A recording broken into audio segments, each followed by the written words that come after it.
Oke, Assalamualaikum warahmatullahi wabarakatuh. Ketemu lagi di channel Mr. Rifki Aldila Primaswaro. Oke, hari ini saya akan berbagi tips lagi buat kalian teman-teman mahasiswa atau buat kalian yang akan menempuh ujian proposal, ujian penelitian. Di sini ada beberapa tips, ada 5 tips lulus pada sidang proposal. Nah, kebanyakan dari mahasiswa itu ketika mereka melaksanakan sidang proposal, ada sebagian kecil, nggak banyak juga, mereka gagal dalam ujian tersebut. Beberapa kegagalan dari mahasiswa itu disebabkan banyak faktor. Oleh karena itu, saya akan membagikan tips agar kalian, teman-teman mahasiswa itu lulus pada ujian proposal. Apa aja tipsnya? Mari kita simak. Oke, untuk tips yang pertama adalah sebelum kalian melaksanakan ujian proposal apapun itu, sebelum memulai aktivitas, hendaknya kalian berdoa terlebih dahulu. Karena apa? Semua hasil yang kita lakukan, semua hasil yang kita laksanakan, kita pasrahkan kepada yang di atas. Jadi, awali semua aktivitas kalian dengan berdoa. Oke? Kemudian yang kedua adalah hendaknya kalian sebelum menyiapkan atau sebelum kalian melaksanakan ujian tersebut, siapkan berkas-berkas yang diperlukan. Apa itu berkas-berkasnya? Ya, yang pertama yaitu ya laporannya itu sendiri, kemudian berkas atau form-form administrasi yang diperlukan oleh Bapak Ibu dosen dan penguji. Jangan lupa siapkan juga apa yang akan kalian presentasikan. Jangan sampai kalian lupa atau tidak membawa berkas tersebut. Karena apa? Di sini akan dinilai oleh dosen penguji kalian dan dosen pembimbingnya bahwa kalian itu benar-benar siap melaksanakan ujian atau tidak. Nah, kalau berkas ujian itu sudah tertata rapi, sudah disiapkan, maka penilaian pertama dari Bapak Ibu dosen bahwa kamu sudah siap ujian. Oke, itu yang nomor 2.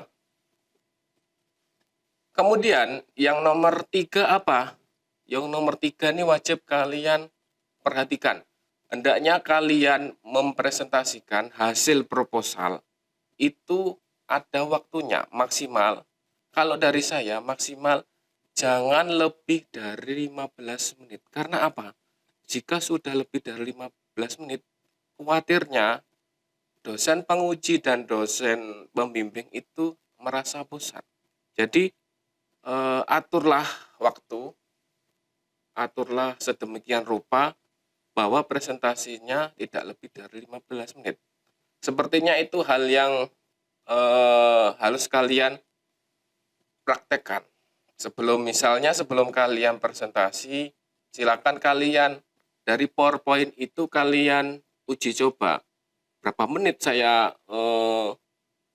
menyelesaikan dari pendahuluan sampai ke yang terakhir itu berapa menit. Nah, aturlah jangan terlalu lama, 10 sampai 15 menit lah.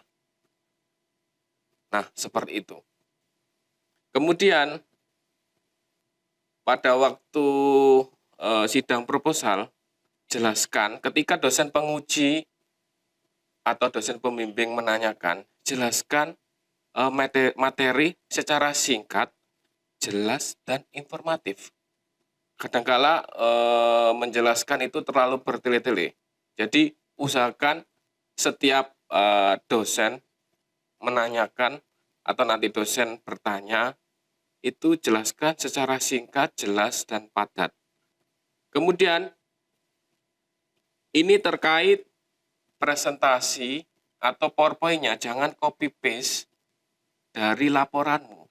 Jadi namanya PowerPoint itu adalah memberikan poin-poin apa saja yang akan kalian berikan ke audiens atau yang akan kalian berikan ke peserta. Jadi PowerPoint itu membantu kalian untuk menjelaskan aja. Jangan dari Word itu kalian copy paste semua ke PowerPoint. Nah, itu membuat bosan kemudian tidak informatif. Nah, ini coba kalian belajar ya, belajar untuk menyajikan PowerPoint yang bagus itu yang seperti apa, yang informatif, yang menarik. Kemudian selanjutnya, yakinlah pada diri kalian, itu presentasinya itu akan berjalan lancar. Jadi, menjelaskan secara yakin, menjelaskan secara semangat, dan jangan loyo. Usahakan kalau pagi misalnya ya sarapan dulu, atau minum dulu untuk energi kalian kalau pagi. Nah, seperti itu. Jangan loyo. Jadi membuat dari dosen penguji itu kok tidak semangat. Wah, tidak yakin anak ini. Nah, seperti itu. Oke, saya ulangi ya tadi. Tips yang pertama adalah kalau berdoa terlebih dahulu. Kemudian yang kedua, siapkan berkas-berkas kalian. Yang ketiga adalah presentasinya jangan lebih dari 15 menit presentasinya. Kemudian kita masuk nomor 4. Tips nomor 4 adalah kalian harus belajar. Tanpa belajar, kalian tidak akan bisa menjawab pertanyaan dari dosen penguji terutama dan dosen pembimbing kalian. Sebelum kalian memulai atau sebelum kalian presentasi, hendaknya minimal kalian belajar materi-materi yang akan kalian sajikan. Kalau kalian mengerjakan proposal sendiri, otomatis kalian bisa menjawab semua pertanyaan. Kalian yang mengerjakan sendiri, kalian menganalisis sendiri, kemudian kalian istilahnya bimbingan ke dosen itu secara tertib, insya Allah semua akan berjalan lancar. Jadi usahakan kalian belajar teori-teori yang akan kalian sajikan. Nah, itu misalnya jika ada dosen menanyakan mengapa kamu tertarik pada penelitian atau judul ini. Nah, kalian sudah bisa menjawabnya beserta alasannya, kemudian ada buktinya, dan sebagainya.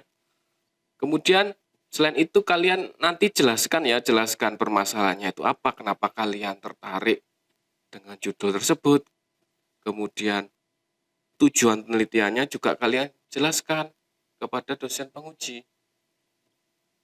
Kemudian yakin pada judulmu, jangan ketika dosen penguji menanyakan, sebenarnya dosen penguji cuma menanyakan atau ngetes kamu, yakin nggak penelitianmu, judulmu ini akan bisa selesai atau akan menarik. Nah, itu kamu harus di awal juga harus bisa menjelaskan dan meyakinkan dari dosen penguji dan dosen yang lainnya, seperti itu. Kemudian nanti kamu jelaskan bagaimana cara surveimu, bagaimana cara memperoleh data. Nah, seperti itu. Maka yang poin 4 tadi kalian harus belajar, harus dikuasai apa yang akan kalian sampaikan nanti di sidang. Oke, gitu ya. Kemudian yang terakhir ya, tips dari saya yang terakhir adalah pada ujian proposal itu kan yang diutamakan sebenarnya adalah bab 3 atau bagian metodologi penelitian. Nah, di sini tips yang terakhir, yang kelima adalah perkuatlah dirimu, maksudnya di materimu di bab 3 atau bab metodologi penelitian. Karena apa? Di sini ketika pada waktu proposal tidak kuat di Medpen-nya, maka kalian akan kebingungan jika melakukan penelitian, apa yang akan kalian lakukan, kemudian cara memperoleh datanya bagaimana, metode analisisnya bagaimana. Nah, kalian akan kebingungan, maka saran saya adalah, tips dari saya adalah, bab 3-mu itu harus mateng, bab 3-mu itu harus sudah yakin, sudah benar. Maka ketika bimbingan, apa yang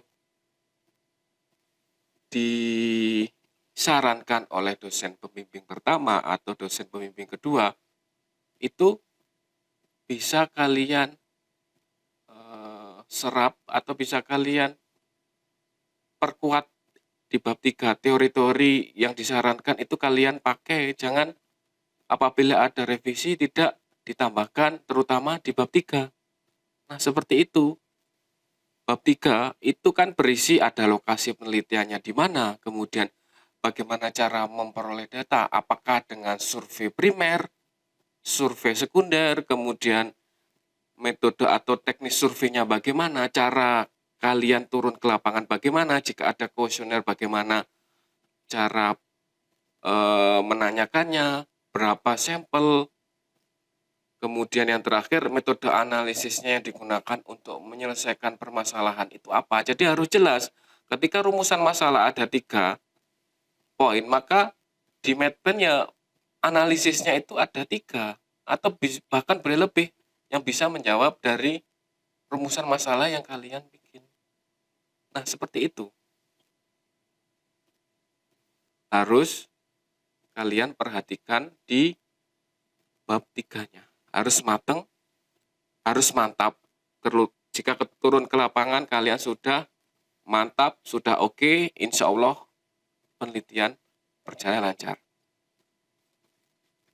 Oke, mungkin tips-tips 5 tips tadi, silahkan jika merasa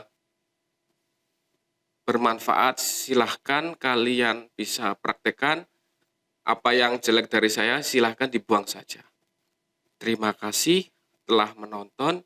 Semoga adik-adik, teman-teman mahasiswa bisa lulus tepat waktu dan tidak molor.